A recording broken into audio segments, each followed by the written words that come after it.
Let's talk more about the Madlanga Commission of Inquiry. Bring into the conversation Political Analyst Professor Sipho Seepe. Always good to have you on The Full View, Prof. Let's start with Rachel Matjeng and this claim that she and Vusimuzi Cat Matlala, the alleged cartel leader, were in a romantic relationship. The commissioners aren't convinced. I wonder if you read her explanation for the relationship as anything other than a cover-up, a veneer, if you will, to conceal what was, in essence, allegedly, a corrupt relationship characterized by multiple instances of bribery?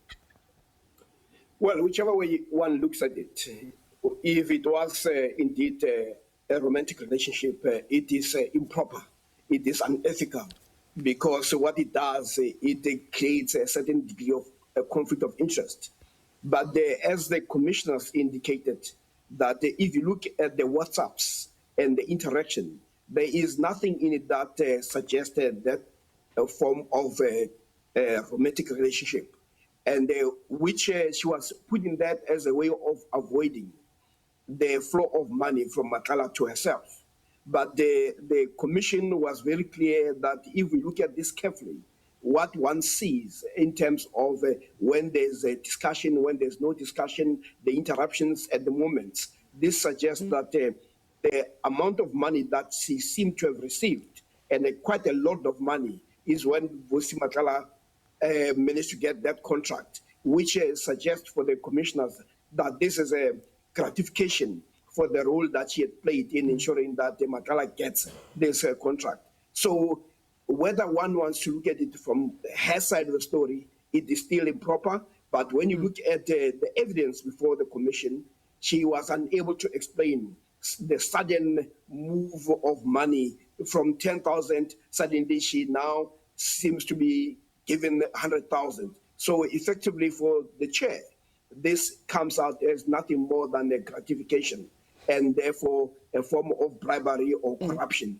And it goes back to affirm what Mkonazi had actually said about not only political interference, but also the extension to which the cartels have infiltrated the SAPS. On that point then, Professor Seepe, how do you explain the apparent close relationship, be it as this particular police manager was claiming that it was a romantic relationship with Matlala? How do you explain so many people, often at the highest levels of the police management structures, becoming so close to a man who was doing business at some point with the very SAPS, who we now know is a criminal accused? Well, I mean, the only way you can explain it is simply to say there was a total infiltration, because it's not only her, it's also other people in the police force. If you listen to the testimony of the general of who's in charge of the Hawks in KZN, you also see the extent to which the police have been infiltrated. So most of the police and senior people were in, you could say, they were benefiting from this corrupt relationship with people who are linked to criminality, corruption, and those people were running the show.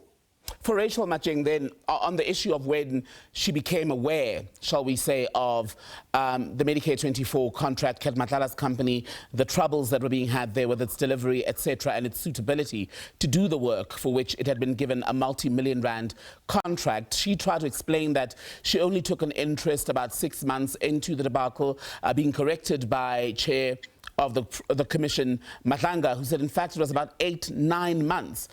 So let's say her version is true.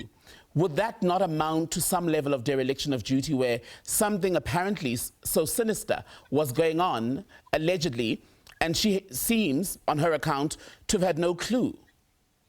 Well, I think that is the first point of departure that the chair came and the commission put, that if we are to believe your story, then you have been derelict of duty.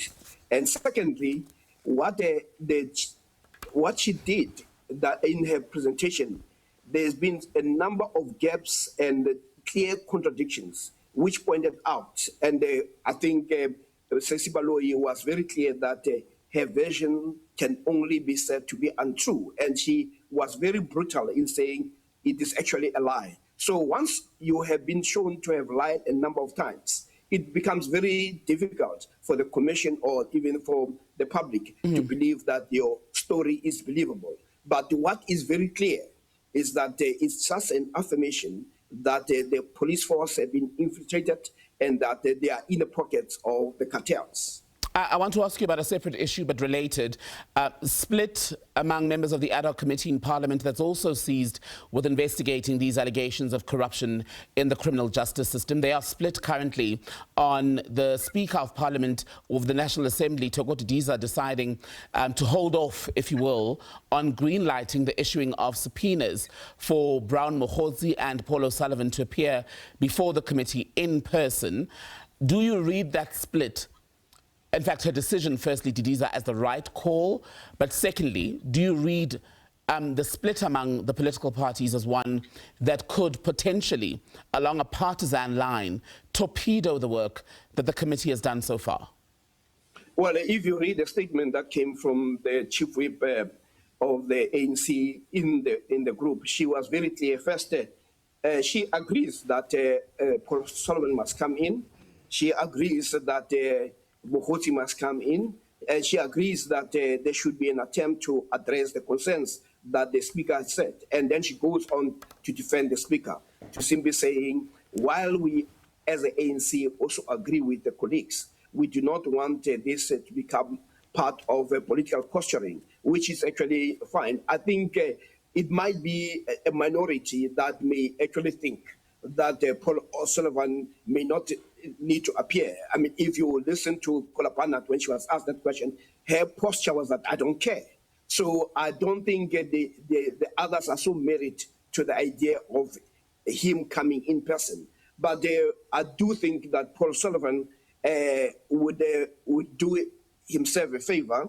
He's a man who has the ways and means, and if need be, he should be protected. But what the public is interested in is more whether it's information that he holds, whether he can subject himself to scrutiny, to questions. And I don't think really the physical presence would deprive the MPs from getting the truth out of him. But what they would probably do is really to subject him to a form of embarrassment, because he's also a person who's very arrogant. I do think that they can get the answers, but they want to deal with the person who has shown himself to be above the law.